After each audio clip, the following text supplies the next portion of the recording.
काय विषयाची मांडा? आम्ही सर्व तुळजापूरच्या महिला असून आम्ही सर्व महिलांची एकच मागणी आहे की यात्रा मैदान व्हावं आणि ते अगदी मंदिरापासून एकदम जवळ असावं, जेणेकरून जे लांबून भाविक दर्शनासाठी येतात त्यांना कुठलीही अडचण येऊ नये आणि त्यांची सोय व्हावी जवळ, म्हणून यात्रा मैदान व्हावं अशी आमची सर्वांची मागणी आहे. तरी 1998ला प्राधिकरणादरम्यान गट क्रमांक 138/1 या जागेवर प्राधिकरणादरम्यान भूसंपादित झालेले असून सुद्धा तेथे अद्याप ही यात्रा मैदान झालेले नाही. तरी तेथे यात्रा मैदान व्हावं आणि भाविकांची सोय व्हावी अशीच आम्हा सर्व महिलांची मागणी आहे. तरी आम्ही आपले धाराशिव जिल्ह्याचे पालकमंत्री सरनाईक साहेबांची भेट घेऊन त्यांनाही आम्ही सर्व महिलांनी निवेदन दिलेलं आहे. तसेच जिल्हाधिकारी कार्यालय येथे जाऊनही आम्ही निवेदन दिलेलं आहे. तरी आम्हाला आता आशा वाटते की हे काम लवकरात लवकर पूर्ण होईल अशी आम्हा सर्व महिलांना आशा वाटते. उपोषणाचा इशारा दिला होता. हो, आता इथून जर काहीही हालचाल जर झाली नाही तर आम्ही पुढे उपोषण करणार आहोत सर्व महिला. यात्रा मैदानासाठी अडथळा नेमका कोणाचा आहे आणि तुम्ही काय निवेदन दिले, मागणी तुमची नेमकी कशासाठी आहे, अडथळा कोणाचा आहे? अडथळा इथे तसा कुणाचाही नाही, वैयक्तिक अडथळा इथे कुणाचाही नाही. हे कसं, हा जो भूभाग आहे 138/1 हा जो भूभाग आहे तो प्राधिकरणात म्हणजे ही जी जागा आहे ती मंजूर झालेली असून सुद्धा तेथे यात्रा मैदान झालेलं नाही. मग का झालं नाही?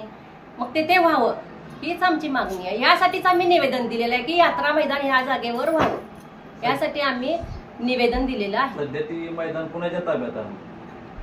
ते यात्रा मैदान मूळ मालकांच्या ताब्यात आहे. तुमचा उद्यापासूनचा काय निर्णय आहे? आता आम्ही उद्यापासून उपोषण करणार. कुठे? तहसील कार्यालय. किती महिला बसणार आहेत तुम्ही? जवळजवळ 40 ते 50 महिला असतील तिथे उपोषणाला. त्याचं भूसंपादन झालंय म्हणताय तुम्ही, भूसंपादनाचे पैसे त्या मूळ मालकाला दिले गेलेत का, किंवा ते देऊनही ती जागा यात्रा मैदानासाठी दिली गेली, नेमकं काय आहे त्याच्यावर? मूळ मालकाशी आपल्याला काहीही तिथे संबंध येत नाही. फक्त आपली मागणी शासनाकडे आहे की शासनाने येथे हे करून द्यावं, यात्रा मैदान.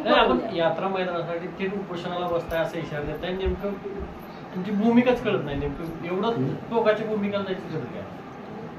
सर,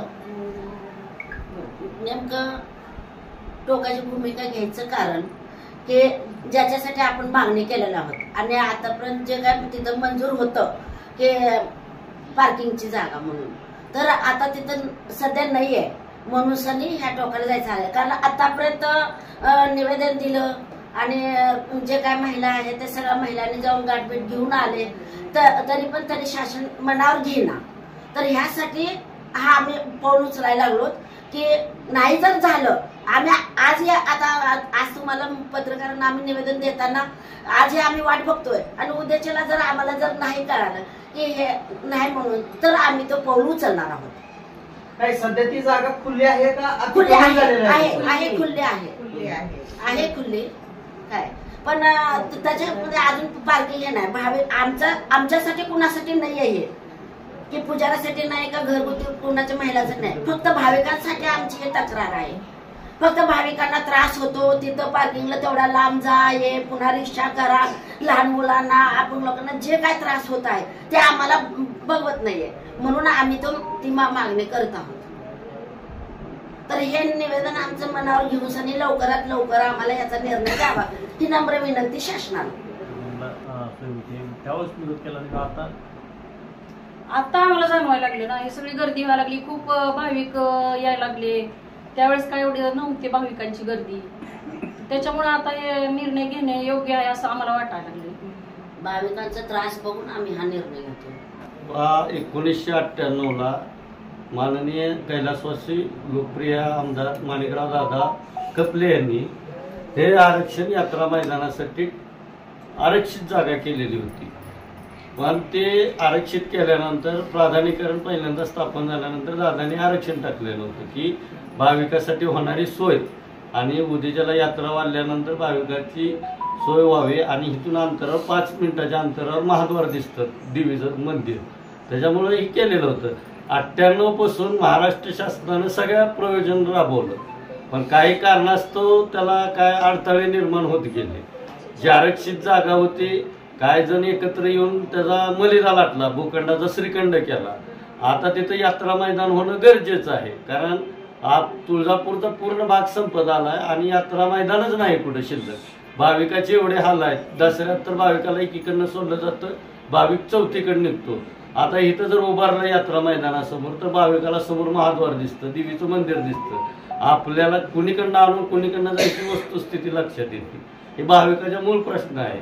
आणि अद्यापपर्यंत 98ला ज्या वेळेस आवाड आरक्षण झालं, अद्यापपर्यंत महाराष्ट्र शासनाचं नाव लावलं गेलं नाही. त्याचं डुप्लिकेट PR कार्ड काढून काही प्लॉट शिकले गेले, काही इमारती उभारल्या गेल्या, काही नगरसेवक असल्यामुळं, काय सत्ता असल्यामुळं स्वतःचा भूखंडाचा श्रीखंड त्यांनी केलेला होता. त्यामुळं आम्ही आता सर्व पेपर काढून 1 वर्ष झालं सामाजिक कार्यकर्ते संभाजी नेते हे लढा देत होते. मध्यंतरी ऑक्टोबरमध्ये आम्ही कलेक्टर साहेबाची गाठ घेतली. गाठ घेतल्यानंतर कलेक्टर साहेबांनी संजय कुमार ढवळे यांच्याकडे ती फाईल वर्ग केली. वर्ग केल्यानंतर ढवळे साहेबांनी ती समिती नेमली. त्याच्यावर तहसीलदार अध्यक्ष आहेत, पोलीस निरीक्षक सदस्य आहेत, शिवसाहेब सदस्य आहेत, मंडलाधिकारी सदस्य आहेत आणि तलाठी सदस्य आहेत. सर्व मग मध्ये निवडणुकीच्या आचारसंहितेमुळे हा विषय थांबला होता.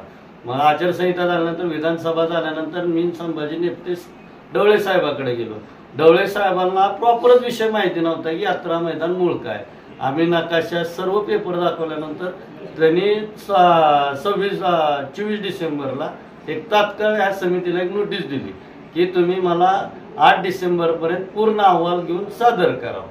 पण काय कारणास्तव आता शिफारस कोणी केली निलंबन करायची तुम्ही बघितलेलंच आहे. कारण यात्रा मैदान त्यांच्या जवळच्याच माणसानं सगळा भूखंडाचा श्रीखंड केलेला आहे. त्याच्यामुळे त्यांचं निलंबन झालं. निलंबन झाल्यानंतर हा पेंडिंग विषय पडत गेला. मग आम्ही 13 तारखेला संभाजी नेत्यांनी उपोषणाचं निवेदन दिलं. 25 तारखेला उपोषणाला बसले. 3 तारखेला पहिल्या सुनावण्या चालू झाल्या. 3 तारीख पुन्हा 20 तारीख, आता ही 3 तारीख. या 3 सुनावणीमध्ये अद्यापपर्यंत विरोधकांकडनं कसलाही सरळ पुरावा आला नाही.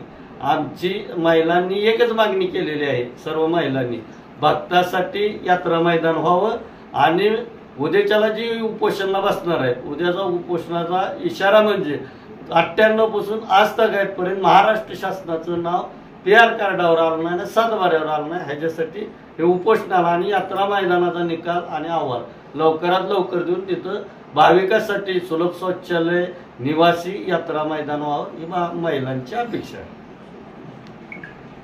सध्या ती जागा आरक्षितच आहे का? आहे की आरक्षित आहे. असा आदेश आहे का आरक्षण उठलेलं आहे? आरक्षण उठायची गरजच नाही. 98ला पहिलं प्राधान्यकरण झालेलं आहे, पुन्हा दुसरं 2018ला प्राधान्यकरण झालेलं आहे. त्याच्यामुळे व्हॅलिडिटी 20 वर्षाची असते. त्याच्यामुळे आरक्षण उठायचा संबंधच नाही.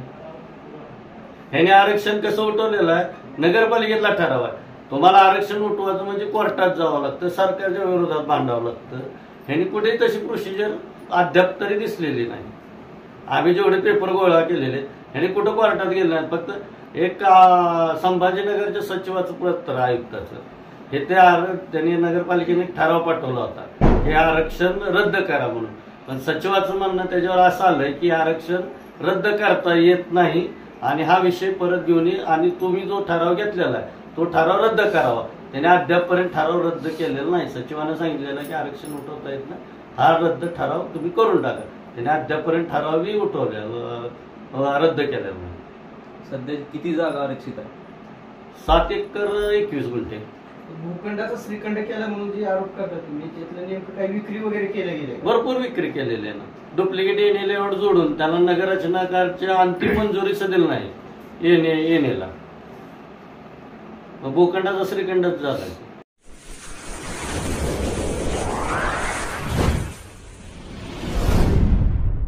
वीर महाराष्ट्र न्यूज चॅनलला लाईक आणि सबस्क्राईब करा. धन्यवाद.